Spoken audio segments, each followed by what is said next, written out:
Oh, this is absolutely amazing. I don't know if you've seen this.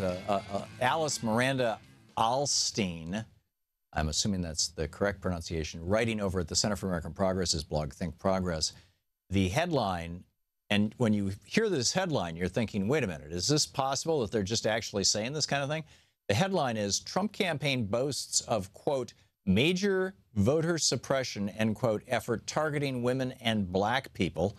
And then the subhead is, senior campaign officials say the goal is to depress African-American voters.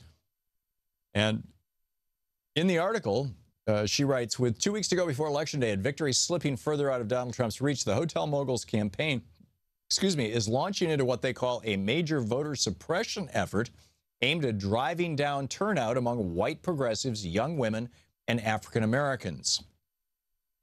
Senior Trump campaign officials told Bloomberg News they are using targeted radio spots, social media posts, and campaign events in neighborhoods of color to push messages they think will discourage voting in those demographics.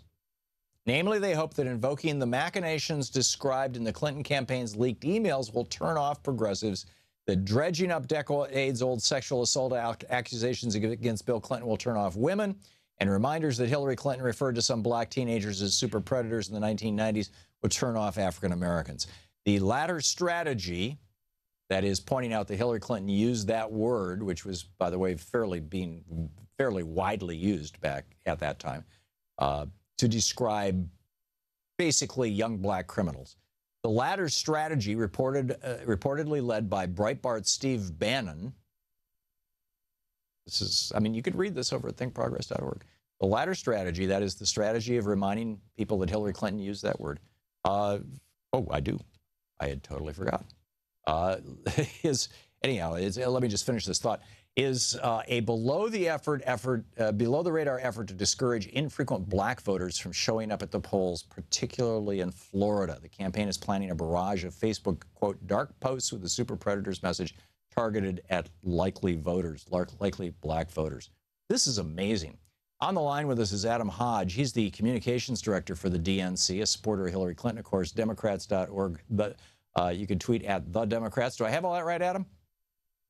Tom, how are you?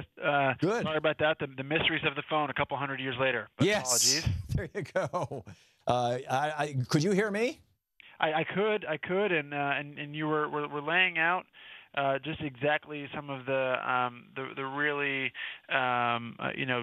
distasteful and just unprecedented efforts by the Trump campaign. Yeah, I'd call this perfidious. It's on the edge of illegal, but it's not anything new. I mean, this goes back to Operation Eagle Eye, which is in the 1960s when William Rehnquist was making his chops by standing in voter lines in Hispanic and Native American communities in Arizona.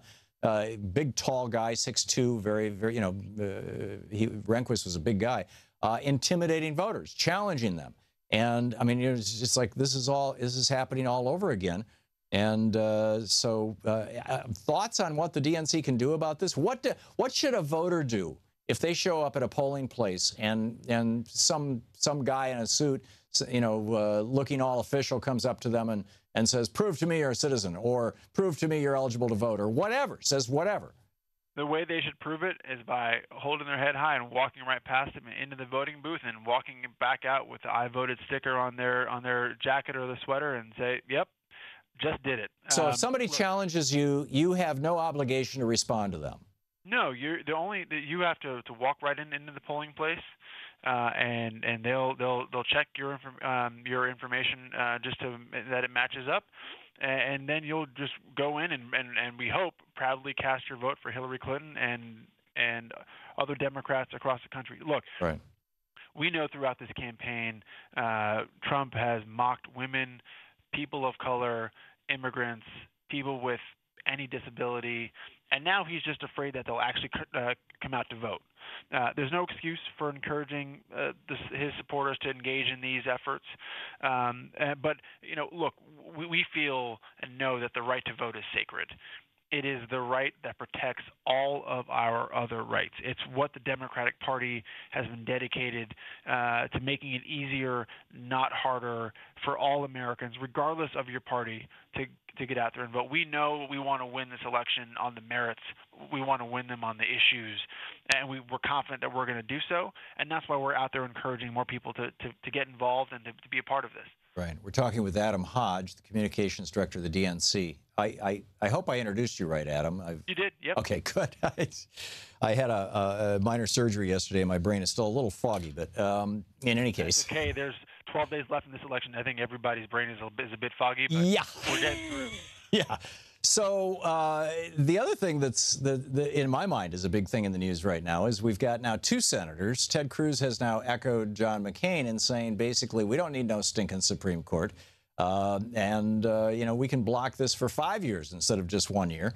And A, this is unprecedented. B, it seems like it's spitting in the face of the framers of the Constitution and all the people through 240 years who have fought to and died in many cases to defend this country and the Constitution that holds us together.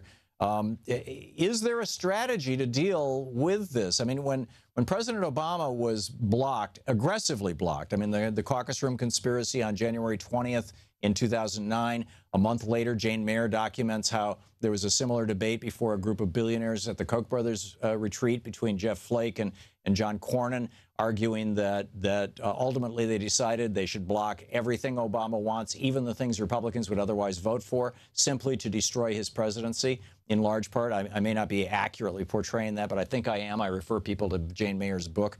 And his strategy has been basically to kind of be above the fray and not take it on, and not be the angry guy, you know, and because I mean, that one time he used the word damn. Drudge, back in, 8 years ago, 6 years ago, Drudge was like angry black man, right, all over the place. But it seems to me that Hillary Clinton is going to have the means and certainly the temperament and experience to take names and kick ass here. Do you know if that's in the plan? I sure hope so.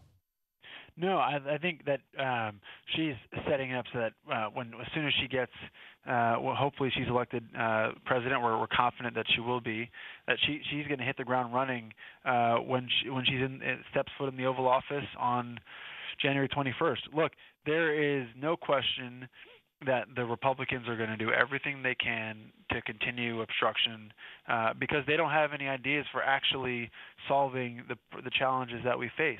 Yeah. Just look at the Affordable Care Act. We have put forward concrete plans to how we can make the law better. Right. We're willing to work with anybody who wants to try and do that. We know that it's already provided 20 million more Americans with health care that didn't have it before. And sure, are there things we can fix that can be fixed? Absolutely. And we want to work to do that. It takes 2 people to dance, and I think what we and you talk about the Supreme Court, it takes 60 votes to get anything through. It used to just be that you could nominate someone who was qualified, you would have the hearings, and then you could vote yes or no. Right. And you could make that. And those choice. Votes typically, I mean, there were a few characters. Robert Bork is probably one of the more famous, but there are several, Abe Fortas and others, who were disqualified or eliminated, or in the case of Fortas, actually resigned, as I recall, or withdrew, but because of scandal or because of temperament, but not so much because of ideology. I don't, I've been watching this scene for over 40 years, and I don't recall any Supreme Court justice nominees being, let go because they're a Democrat or Republican. But basically what the Republicans are saying is that anybody, I mean, Merrick Garland was Orrin Hatch's idea. He was the, Orrin Hatch, the Republican from Utah. He was the one who suggested Merrick Garland to Barack Obama, to President Obama, and the president went along with it, and the Republicans will have nothing to do with it. I mean, this is a scorched earth policy. I've never seen anything like this. Well, and I think the reason why it ultimately it won't work, because I think that the American people can see right through it. They know that if there was a Republican president who had nominated this person, and the Democrats were trying to oppose the nominee and saying that they shouldn't even get a vote. They would be hooting and hollering from every corner of the country, talking about how we need to confirm this person without delay. And this is treason. Function exactly right. And so look, we will get through this election, and I know that the Obama administration is going to continue pushing for Merrick Garland's nomination because he is qualified for the job. That is beyond question. Even Republicans acknowledge that he's qualified, and then. But I think the future of the court will be in good hands when Hillary Clinton is the president and gets to pick other judges. From your lips to God's ears, Adam Hodge, the communications director with the DNC. Adam, thanks for dropping by. It's always a pleasure. Thanks so much. Great talking. We'll be right back. You're listening to Thom Hartmann.